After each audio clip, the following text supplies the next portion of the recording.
There's a difference between struggling with sin and choosing to live in sin.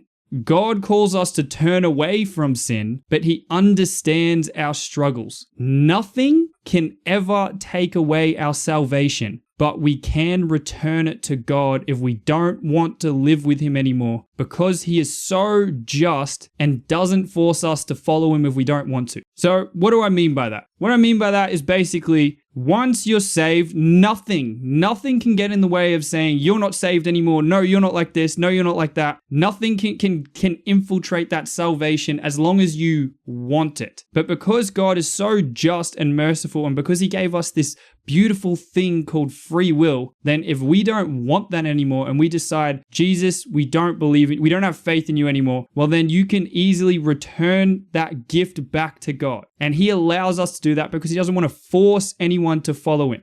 You could either be with God or not be with God. And then if later you decide you want to come back to Jesus again, he's merciful. He'll bring you back. All he wants is for people to be with him. And then he'll show you undivided love. Love like you've never experienced before in your life. So yes, you're 100% right. I agree with the saying, once saved, always saved.